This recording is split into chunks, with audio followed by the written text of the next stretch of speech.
ordinarily, I would argue that every Ghanaian has a right to employment, as enshrined in the Constitution. However, employment, like you said, is not an event, it's a process. You have to go through a certain... I must say this issue we are dealing with is not new. And none of us have sat down to look at the reasons why this keep on coming and we don't find solution to it.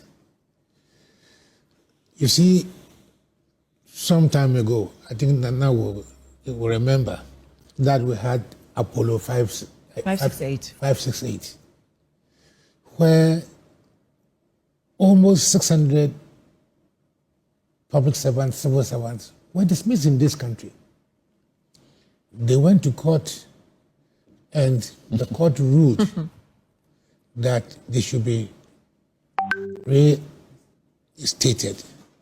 Then our then Prime Minister said, no court can force an employer to work with an employee.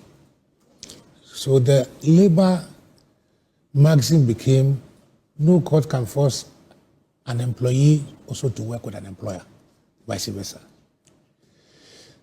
The historical accounts are many. The employment contract is not one of servitude. It's not one of master and servant. Yes.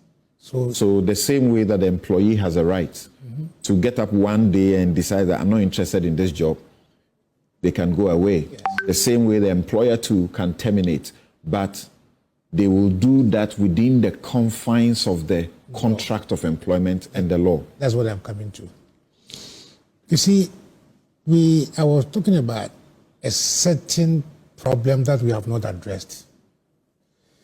When we went to the Constitutive Assembly and we wrote the Constitution, we were so happy trying to do what we called a fusion of the executive type of governance and also the Westminster type of governance. You know, the executive type is what is happening in America now.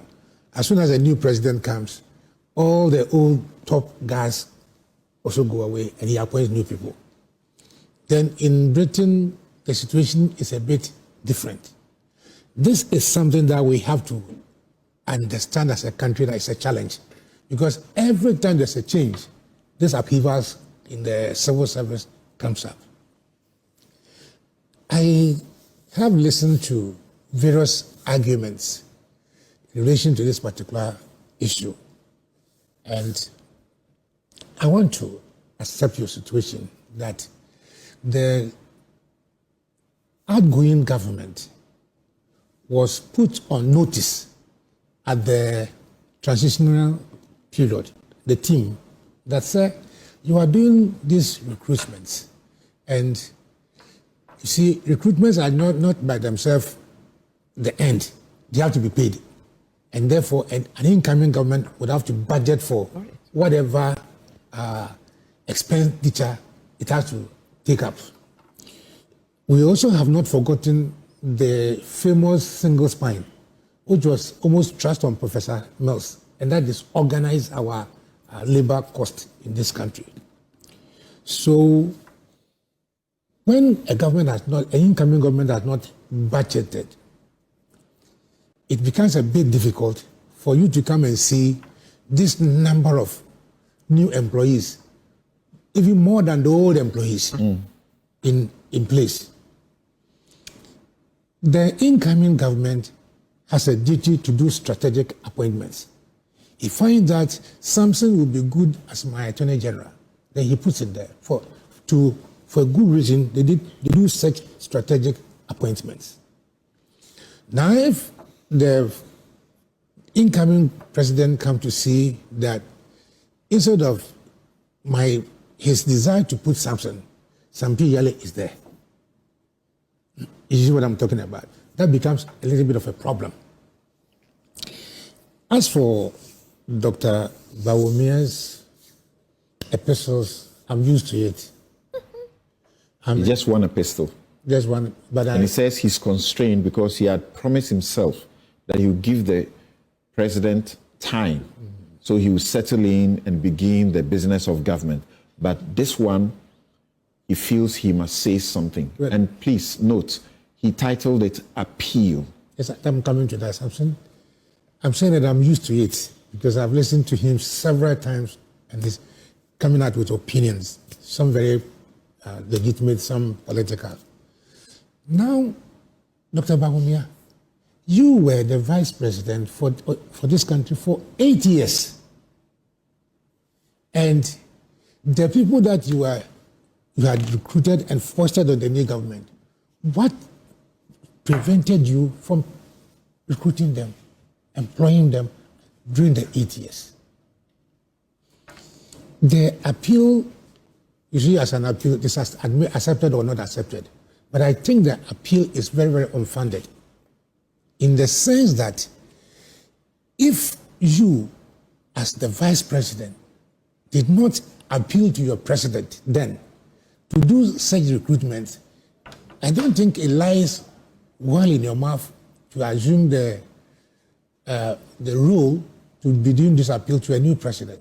Besides that, Samson, I have heard some argument that, oh, you say you are going to do 24-hour economy and recruit more people. But did we say that we are going to do 24-hour economy and therefore somebody should do our appointment for us? We have our own strategy and how we are going to manage this country. Government. Come again? Government Yes. is a continuum. I understand. But and the people who have been employed, recruited, are Ghanaians. I understand.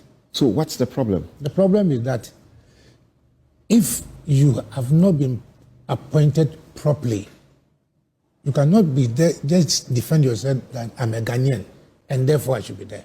For example, I'm over 60 years, and if I'm found as a CEO of an organization just because I'm a Ghanaian, I have seen a video or a picture of some immigration officers or some prison officers of some people shorter than the requirement of the police service. I've seen them, very short.